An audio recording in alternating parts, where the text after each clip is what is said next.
plaintiff, Melissa Adriani, signed a 9-month lease with the defendant, but she wanted to move out early, so she found a new tenant to take over the lease. However, she's suing because the defendant never returned her security deposit. Defendant Jasmine Bourbon admits Melissa found a replacement tenant, but says she only agreed to refund Melissa's deposit once the new tenant paid, and she never did. Jasmine's countersuing for rent and bills. Start with you. So last year when I was looking for an apartment, I found Jasmine's place, and she was open to doing a short-term lease with me. And I had the opportunity to travel at the end of the year. I ended up going to South Africa and volunteering at some orphanages and working with some kids. So she told me if I found somebody to move in, that I'd be able to, she'd sign a new lease with somebody. How long was the lease you had? The original lease was 9 months. I found somebody new. When did you sign it again? June 15th, 2020. Okay. Go ahead. I found somebody new to move in, and she approved that tenant. And only after the new tenant had moved in and a new lease was signed, I followed up about my security deposit, and I was told I wasn't going to be getting that back. Okay. And after that, I started to question it a little bit more and try to figure out why. And that's when, I had found out that there were some unfortunate circumstances with the new tenant. There was some stolen property and damaged property, which I think. So you found out. How did you find that out? Later on, when I started to file for small claims for my security deposit earlier this year. But, I think that's when it started to act a little bit out of emotion because there were a lot of things that happened. Mm-hmm. So then once I realized she wasn't going to be giving me my deposit back, that's when I started to take further action. All right, let me hear from you. Starting back in May is when we started discussing a lease. Prior to us signing the lease, I had pointed out the one scary thing in the lease was early termination. Because I had wanted a year lease. She had wanted 6 months. We landed at 9. The reason that I didn't want 6 months is because it landed right in the holidays. It would have been November, December, and I have a new baby. I didn't want to deal with that kind of stuff during the holiday season. So prior to signing, I pointed out that there was an early termination clause. Mm-hmm. From there, she decided to move forward. She signed the lease. She moved in. Then October 1st, I received a text of her stating that she wanted to go to Europe. I thought it was a little bit strange because of the pandemic, but I said, okay. What was your discussion about the remaining months? So she said she was going to find someone for a sublease and move forward. So October 21st, 20 days go by. She said she wasn't sure what she was doing because of the pandemic. So October 21st, I reached back out because I'm kind of like, hey, what's going on? Are you going to go? Or you're not going to go? What's going to happen? She still said she wasn't sure. Still paying her rent though, right? Yes, she's still paying her rent. You asked if she was still going to go and what? And she wasn't sure. So then November 1st, she texts me and says, hey, I've got someone coming. And then November 13th is when the new tenant wanted to move in. The new tenant moved in on the 11th, but it was back and forth. I let her know prior to that new tenant signing or moving in that she wasn't able to pay the security deposit, that she needed some time. And I had allowed the same thing for Melissa when she needed extra time to sign a new lease, 3 or 4 payments, but I told her that her security deposit wouldn't be returned until the new tenant paid her security deposit in full. You told her that? Yes, it's in a text. And she agreed? Mm-hmm. You agreed to that? Okay, go ahead. So then basically what happened, the new tenant moves in and then she doesn't pay any rent. The new tenant never paid the security deposit? She never paid the security deposit. She paid 1 month's rent, but it was in increments. Okay, do you know that the tenant never paid the security deposit? No, I didn't. Okay. I let her know prior to that new tenant signing or moving in that she wasn't able to pay the security deposit, that she needed some time, but I told her that her security deposit wouldn't be returned until the new tenant paid her security deposit in full. You told her that? Yes, it's in a text. And she agreed? Mm-hmm. You agreed to that? Okay. Defendant Jasmine Bourbon is being sued by her former tenant, who claims Jasmine failed to return her security deposit. But Jasmine insists the plaintiff broke the lease. Then what happens after that, ma'am? She said... we didn't have anything specifically in writing saying... No, you didn't have to have it in writing. Well, I'm just saying like that, you know, I'm if just she didn't, saying, if she didn't, verbal agreement is fine. okay, but if she Agreed to didn't a bad pay, deal, ma'am. kind of like if she didn't pay, what would happen? So I had found. What would happen is you lose out because you made an agreement that was against your interests. But she told me that I would be getting it back. So I was All right. I don't know what she told you. I'm just telling you what's happening here legally. Okay. And that is you relied on someone else to get your money back. And someone else didn't come through. That person didn't pay her, and your payment was based on that person. That was the condition of your payment. But go right ahead. So in November, the replacement tenant moves in, and then what? I kept following up to find out if I was going to be getting it back because there was no sublet agreement signed, so I wasn't liable for any of her payments that she didn't make or not make. So as far as There's no sublet agreement with whom? With the landlord, obviously? Or the tenant, yep. Okay, or you. Nothing signed that I would be liable if she didn't pay. So as far as I knew, I was going to be getting my security deposit back, and that's where I stood with it. And that's the last you all spoke about this? Yes. All right. Is that true? Is the last you all talked about it? So when she asked me about her security deposit on the 13th of December, I replied and I said she hadn't paid rent.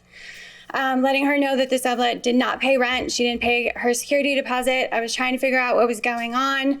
So she was notified. She then told me that it was not her sublet, that she was not anything. But prior to this, when the girl, because Melissa had paid the full month's rent of November. So that girl, she wanted that girl to pay her half because they were moving in halfway through the month. And she referenced sublet. She said, do I take the money from the sublet or do you? And I was like, well, no, it would come to me. She's constantly referencing sublet when she thought that the sublet had money. The second that I told her that there was no money and I wasn't getting paid, then the sublet wasn't her problem. She didn't know her. It wasn't an agreement. Initially, the so-called sublet was paying her the money to give to you? Well, she wanted that to happen, and I said, no, that's not. You never got a dime from the other resident? Not for a security deposit, no. No, at all? I got 1 month's rent. So, and did that person give that 1 month's rent to her or to you? To me. So in action, she was your sublet. Regardless of what was said and her understanding of the technicalities of the law, unless you gave her some law to read, to give her info, just making reference and using the wrong word doesn't make her liable. And when in fact, your actions are what makes you liable. You took the money from the tenant. And so you knew that she wasn't subletting from her. Because when you're subletting from her, she would have given her the money. And she gave it instead to you. So you knew it was your tenant because you took the money. So originally that was my understanding, which is why when she referenced it, I told her it was an early termination. That in her lease, on page 8 of my evidence, you'll see that there was an early termination clause and a fee associated with that of 2 times the rent, which was $2,400 for early terminating, so not fulfilling Who were you her terminating? lease. She early terminated her lease with me. But gave you another tenant to replace her. Another tenant signed a lease. Which yes. is what the law allows. Okay. So she hasn't done anything wrong. She still hasn't done anything wrong. She got you another tenant to replace her tenancy. That tenant pays you, and I don't know what else she should be liable for. The other tenant's rent, no.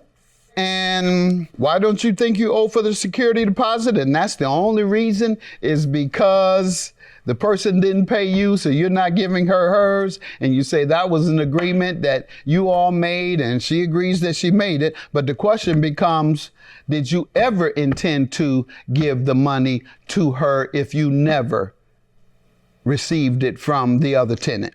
There was an additional $500 for a pet deposit, and I returned that immediately. Mm-hmm. I had all full intention.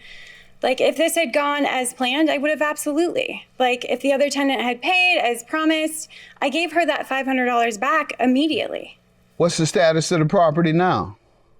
You have a different tenant or the same tenant? No, not the same tenant. You have a different tenant? Did that tenant pay a security deposit? Yes. And this one you allowed to go without giving you a security deposit? Because I had her security deposit and I tried to help Melissa out. She wanted to go. So we made this agreement in. I also have 2 letters in here. The only other 2 tenants that I have had, they fulfilled their lease. They got their security deposits in full back. Right, and the only reason she isn't getting hers because you said, well, I'll give it to you when the new tenant gives it to me. That's the only reason. And I was told it was going to happen over 3 pay periods. There was no, well, if she doesn't pay, what happens? And I figured since she's not my sublet, I shouldn't be held responsible for her not paying her security deposit and not paying the rent because Correct. and as far as I held up my entire end of the deal, I found somebody, she approved, she moved in. At that point, a new lease is signed and mine's over. Defendant Jasmine Bourbon is being sued by her former tenant, who claims Jasmine failed to return her security deposit. But Jasmine insists the plaintiff broke the lease. Counterclaim for unpaid rent and utility bills. So if it was a sublet, then she would still be responsible for the continuation. So there's damage to the property. Did the sublet sign anything with you? Yes. Dealt with you directly? Yes. So she had no more responsibility. She fulfilled her duty, and it was between you and that sublet after that. You can't then say, hey, well, the person that replaced you didn't pay me, so you owe me. No, that's between you and the replacement. Didn't you have to approve the replacement? So I said early termination. That's No, what I I was asked a claiming. question. Did you have to approve the replacement that she brought you? Yes. And you did approve that person? Yes. Okay, She's so good. you were relying on your good judgment to approve that person as a tenant to pay you as a tenant. So that relationship was between you and that tenant. Okay. Now, the early termination you had waived by allowing her to get another tenant to replace her. She met her legal responsibility thoroughly. I don't see what she breached. You want to hold her responsible for a new tenant, a replacement tenant that you approved of and that you were doing business directly with. You weren't including her in the business after she got you the replacement. You're dealing with the replacement. If you had been dealing with her, and she would have some responsibility perhaps, because you would be saying, hey, your replacement tenant didn't pay me, so you should pay me because I only did this because of you. And then she says, you're right, I'm going to make sure it happens. She injects herself into your business affairs with that other tenant. But she didn't do that. She said, here, I got your replacement. Goodbye. Y'all work it out. Good luck. And termination fee, you approved her move, early move. And when you approved the early move, did she say you owed her a termination fee at that point? That came afterwards. So with regard to your security deposit, I believe that you are certainly entitled to the amount you put down. Treble damages is intended for an intentional breach. I think this is more a misunderstanding than an intentional breach of the contract. So instead of giving you $3,600, I'm going to give you your security deposit back because I don't believe it was malicious. I believe it was a misunderstanding, and therefore $1,200 for you. I'm not granting you anything. Everything else you're asking for is between you and the tenant you accepted. All right, $1,200 is your judgment. Have a good day.